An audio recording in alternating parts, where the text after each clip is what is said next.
Explore Hyderabad exclusive temple jewelry exhibition Nakshi Mela at Varahi Silver Jewelry KPHP.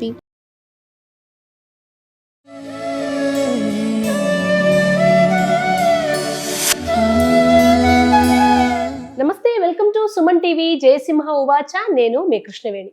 భక్తి వల్ల జీవితం మారిపోతుందా? భగవంతుని పాదాలు పట్టుకుంటే ఇప్పుడున్న జీవితానికి ఇంతకన్నా ఉన్నత స్థితి వస్తుందా? ఈ అంశం గురించి జయసింహ గారి మాటల్లో విందాం. జయసింహ గారు నమస్తే.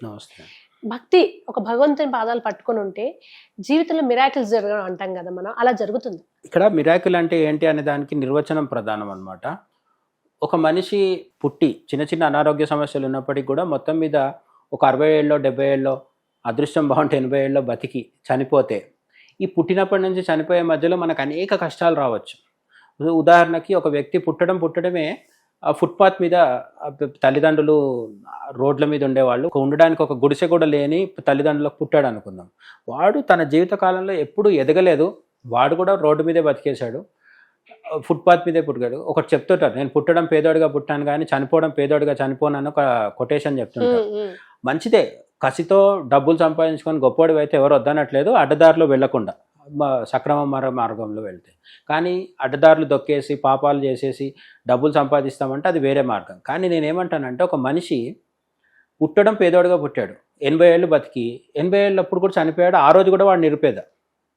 ఇది మిరాకిలా కాదా? మీరేమంటారు? ఇంక మిరాకిల్ ఏముంది అందులో? లేదు కదా. కానీ అది కూడా మిరాకిలే. ఎందుకు అంటే, ఒక తల్లి కడుపులోంచి నువ్వు పుట్టి నిరంతరం గాలి పీల్చుకుంటూ, ఎప్పుడు గాలి ఆగిపోలేదు కదా 80 ఏళ్ళ వయసులో. మన కరోనా వచ్చినప్పుడు గాలి పీల్చుకోలేక మనం మాస్కులు వేసుకున్నాం. మనకంటే ముందు తరం వాళ్ళకి ఇంత దరిద్రమైన స్థితి వస్తుందని తెలియదు కదా. గాలి పీల్చుకున్నావు, నీళ్లు తాగావు, దాహమైనప్పుడల్లా నీళ్ళు తాగావు, ఆకలికి సరిపడా కాకుండా నీకు ఎప్పటికప్పుడు దొరికింది. ఎందుకంటే 80 ఏళ్ళు బతికావంటే దొరికితే తిండి ఉన్నట్టే కదా, తిండి ఉన్నట్టే. ఇవన్నీ కాకుండా ఏమంటారు, వేసుకోవడానికి చిరిగిపోయిన గుడ్డలైనా ఉన్నాయి. ఇవన్నీ ఎక్కడి నుంచి వచ్చాయి నీకు? నీ పూర్వజన్మ పాపం వల్ల దేవుడు ఇవ్వలేదని అనుకుంటున్నావు. కానీ చేసిన కొద్దిపాటి పుణ్యం ఎప్పుడోదో మిగిలింటే ఆ పుణ్యం వల్ల దేవుడు నీకు ఎప్పటికప్పుడు పీల్చుకోవడానికి గాలి, తినడానికి తిండి, తాగడానికి నీరు, కట్టుకోవడానికి గుడ్డ, ఎక్కడో దగ్గర ఉండడానికి చెట్టు నీడ. నిజానికి అపార్ట్మెంట్స్, ఒక విల్లాలు కట్టుకొని లేకపోతే ప్యాలెస్లు కట్టుకొని ఉంటున్న వాళ్ళది మనిషి చేసి సృష్టించుకుందే. కానీ దేవుడు సహజంగా మనిషిని ఎక్కడ ఉండమని చెప్పాడు? పక్షులు ఎట్లయితే గూళ్ళల్లో ఉంటాయో మనిషిని కూడా చెట్టు కింద పడుకొని కొండ గుహలలో ఉండమనే కదా చెప్పాడు. రిచ్ గూళ్ళు కట్టుకుంటున్నారు అంతే. అందుకని మన సీతారామ శాస్త్రి ఏం చెప్తారంటే, పాతరాతి గుహలు పాలరాతి గృహాలైనా అని చెప్పి ఒక పాటలో చెప్తాడు, నిగ్గదీశాడు. కానీ పాతరాతి గుహల్లో ఉన్నవాడు మనిషే, పాలరాతి గృహాల్లో ఉంటున్నవాడు కూడా మనిషే. మనిషి మారొచ్చు, రకరకాల ఏర్పాట్లు సౌకర్యాలు చేసుకోవచ్చు, కానీ మనిషి ప్రధానంగా జీవించడంలో మార్పు వచ్చిందా అంటే ఏం రాలేదు. బేసిక్గా ఒకప్పట్లాగే మనిషి జీవిస్తున్నాడు. ఈ జీవించడం అనేది మిరాకిల్ అనమాట. ఈ మిరాకిల్ అంటే సపరేట్గా ఏదో మిరాకిల్ ఉండదు. అయితే మరి భక్తి వల్ల మిరాకిల్స్ జరుగుతాయా అంటే, ఇప్పుడు నేను భక్తితో ఒక స్తోత్రం పారాయణం చేస్తే ఉద్యోగం వచ్చింది అని ఒకరు చెప్తారు, అందులో అబద్ధం లేదు. నేనేమంటానంటే, వాళ్ళు అబద్ధం చెప్పి మనల్ని మోసం చేసే వాళ్ళేం దొంగ స్వామీజీలు బాబాలు కాదు కదా. వాడు ఉద్యోగం కోసం ఒకవేళ 50,000 1 lakh రూపీస్ శాలరీతో ఉద్యోగం కావాలని కోరుకున్నాడు, హనుమంతుడి దగ్గరికి వెళ్ళి ప్రదక్షిణాలు చేశాడు, వచ్చింది, జాబ్ వచ్చింది. అదే విషయం నాకు చెప్పాడు అనుకోండి, నన్ను ఎందుకు మోసం చేస్తున్నాడు? వాడికి అవసరం లేదు కదా, అందులో మోసం చేస్తే వచ్చే లాభం ఏం లేదు. మరి ఈ భక్తి వల్ల నిజంగా ఇట్లా జరుగుతుందా? ఈ మధ్యకాలంలో ఒక అమెరికాలో ఉన్న ఒక ఆయన కూడా మొత్తుకుంటున్నాడు, H1B వీసాల గురించి రాజకీయ చర్చ జరుగుతుంటే హైదరాబాద్లో ఒక గుడి ఉంది, ఆ గుడికి వెళ్తే వీసాలు వస్తాయని మన చిలుకూరు బాలాజీ గురించి చెప్తున్నాడు అనమాట. చిలుకూరు బాలాజీ దగ్గరికి వెళ్తే వీసాలు వచ్చిన మాట నిజమే కదా. మరి అంటే ఇక్కడ భక్తి దేనికి ఉపయోగపడుతుంది అంటే, భక్తి మనలో ఉన్న ఒక శక్తిని కేంద్రీకరించడానికి ఉపయోగపడుతుంది. మామూలు బల్బ్ అయితే లైట్ అన్ని వైపులా వెళ్తుంది, లేజర్ అయితే స్ట్రైట్గా వెళ్తుంది కదా.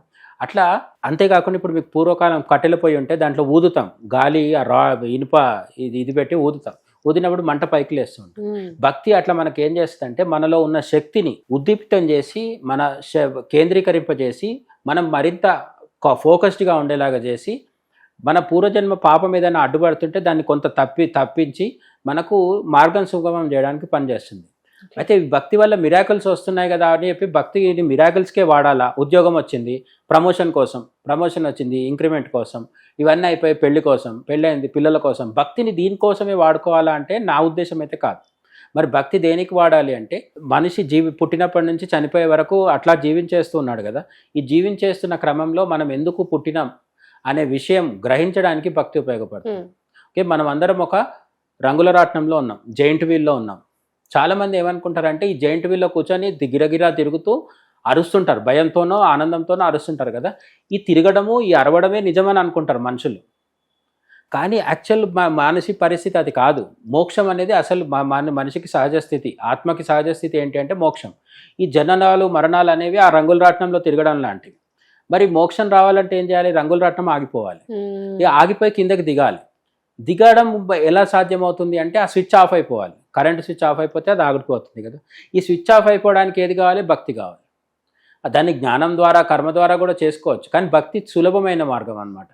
జ్ఞానం అంటే వివేచన, ఇది కరెక్ట్, ఇది కాదు, ఇది తప్పు, ఇది కాదు అని చెప్పి ముందుకెళ్ళాలి, నిరంతరం చింతన చేస్తూ ఉండాలి. అదే కర్మ సిద్ధాంతం అయితే అందరికీ అనుకూలం ఉండవచ్చు. నిరంతరం కర్మ చేస్తూ సేవ చేస్తూ రోగులకు వాళ్ళకు వీళ్ళకు అందరికీ సేవలు చేస్తూ ఉండాలంటే కొంతమందికి అవకాశం ఉండకపోవచ్చు. స్వయంగా మనకే రోగం ఉంటే పక్కవాడికి ఏం సేవ చేస్తాం? ఆర్థికంగా కూడా కొంత ఉండకపోవచ్చు.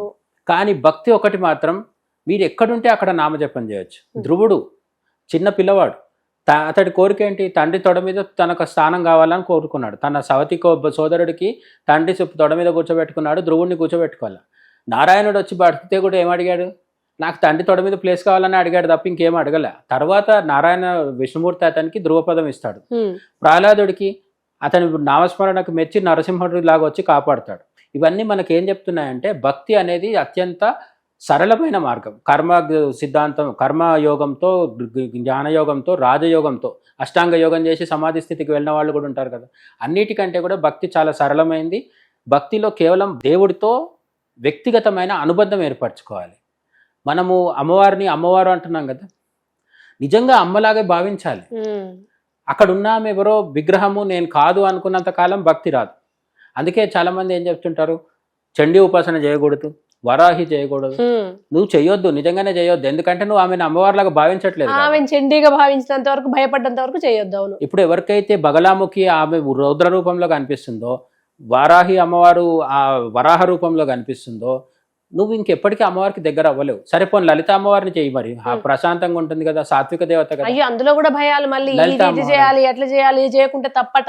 మరి విష్ణుమూర్తి దగ్గరికి వెళ్ళు, పోనీ ఆయన అయితే స్థితికారుడు, అన్ని విధాలుగా ఉంటాడు కదా, అక్కడ ఇంకొన్ని డౌట్లు వస్తాయి మనకి. శివుడి దగ్గర పోతే శివుడే కైలాసంలో ఉండడు, శివుడే శ్మశానంలో ఉంటాడు, నాకేమి ఇవ్వడానికి కొంతమంది అనుకుంటారు. నేను ఏమంటానంటే ఈ ద్వైరీ భావం రెండు విధాలుగా, తను వేరు నేను వేరు, దేవుడు వేరు నేను వేరు అనుకున్నంత కాలం మనం బాగుపడే అవకాశం లేదు. భక్తిలో రెండు ఉండవు. భక్తిలో మనమే తానైపోతాం కాబట్టి నా రుద్రో రుద్రమర్చయేత అని చెప్తారు. రుద్రుడిని అర్చించాలంటే రుద్రుడు అవ్వాలి. అందుకే మహాన్యాసంలో మన శరీరం మొత్తాన్ని శివమయం చేసుకొని అప్పుడు పూజిస్తాం. నేనైతే చాలా మందికి చెప్తుంటాను, భక్తి ఉన్న చోట భయం ఉండొద్దు అని అంటుంటాం. ఎందుకంటే రామదాసుల వారు రామున్నన్న మాటలైనా, శబరి భక్తి అయినా, ఇలా రకరకాల మంది భయాన్ని కోల్పోయి తానే నేను అనే ఒక భావంలో చేస్తుంటారు. అలా చేసిన వాళ్ళలో శబరి కూడా ఒకరు. శబరి విషయంలో ఒక చిన్న అనుమానం ఉంది, ఆమె ఎంగిలి పళ్ళు పెట్టింది అంటారు, అది నిజమా? శబరి పళ్ళు ఎంగిల్ చేసింది కానీ ఎంగిలి పళ్ళు పెట్టలేదు. శబరి మాత తన జీవితంలో అదే పని అన్నమాట. రోజు రాముడు వస్తాడు, ఆమెకు మతంగ మహర్షి చెప్పాడు, వాళ్ళందరూ పుష్పక విమానం ఎక్కి వైకుంఠానికి వెళ్ళిపోయేటప్పుడు రాముడు వస్తాడు, రాముడికి నువ్వు ఆతిథ్యం ఇచ్చి మోక్షం పొందుతావని చెప్పి వెళ్ళిపోయారు. ఆ చెప్పిన తర్వాత అనేక దశాబ్దాలు గడిచిపోయాయి, అనేక సంవత్సరాలు రోజు గడిచిపోయాయి. ఆమె రోజు పని ఏంటంటే ముగ్గులు పెట్టి ఆ ఆశ్రమం అంతా సిద్ధం చేసి ఆమె వెళ్ళి పళ్ళు కాయలు అన్నీ తీసుకొచ్చి సిద్ధంగా పెట్టి ఆ రోజు రాకపోతే మళ్ళీ ఊరుకొని నెక్స్ట్ డే మళ్ళీ కొత్తవి అన్నీ తీసుకొచ్చి పెట్టేదన్నమాట. ఆ రోజు ఒకరోజు మొత్తానికైతే సీతాన్వేషణలో భాగంగా రామలక్ష్మణులు కూడా శబరిమాత దగ్గరకు వస్తారు. వచ్చిన రోజు ఏం జరిగింది అని రామాయణం చదివితే మనకు కనిపించేది ఏంటంటే, శబరిమాత అడవిలోకి వెళ్ళి ఒక్కొక్క చెట్టుని చూసి ఒక పండు తీసి తిని ఇది పుల్లగా లేదు అంటే ఆ చెట్టు పళ్ళన్నీ బాగుంటాయి అనుకొని ఆ చెట్టు నుంచి పండ్లు సేకరించి తీసుకొస్తుంది. ఏదైతే పుల్లగా రుచి లేకుండా చప్పగా ఉంటాయో ఆ చెట్లన్నీ తీసుకోరాకుండా ఊరుకుంటుంది అనమాట. దాన్ని తర్వాత కాలం కవులు ఏంటంటే, ఆమె రాముడి ముందరే కూర్చొని తాను కొరికి ఆ మిగతా సగం పండు కొరికేసి సగం పండు ఎవరిస్తారు? ఇవ్వరు కదా. ఎంగిలి పక్కన పెట్టండి, ఎంగిలి వదిలేయండి. అసలు ఎంగిలి పక్కన పెడితే సగం పండు కొరికి సగం పండు ఎందుకు ఇస్తారు ఎవరైనా? ఇవ్వరు కదా. అందుకని ఇక్కడ గుర్తించాల్సింది ఏంటంటే, ఆమె చెట్లని పరీక్షించి మంచి మంచి చెట్లలోంచి మంచి మంచి కాయల్ని, ఉన్నత శ్రేణి మేలి రుచి ఉండే వాటిని మాత్రమే తీసుకొచ్చిందని తెలుసుకో. సో ఫైనల్ గా నిజమైన భక్తి ఉంటే మాత్రం అద్భుతాలు జరుగుతాయి, జీవితం మారుతుంది. నిజమైన భక్తే అద్భుతం, మళ్ళీ భక్తి అక్కర్లేదు. మీకు భక్తిలు బాగా భక్తినప్పుడు అద్భుతమైన అనుభవాలు వస్తాయి. చాలా మంది ఐసీయూలో ఉన్నప్పుడు బయటపడ్డ సందర్భాలు ఉంటాయి. కష్టకాలంలో ఉండదు, మీరు ఎక్కడో ఫారిన్లో ఉంటారు, నోటికి తినడానికి ఏం దొరకనప్పుడు కూడా మీకు ఆహారం పెట్టేది ఇప్పుడు ఏమంటే ఓం అన్నదా వసుదా వృద్ధ అంటాం కదా, మనకు ప్రతిరోజు అన్నం పెట్టడం ఒక పెద్ద మిరాకిల్.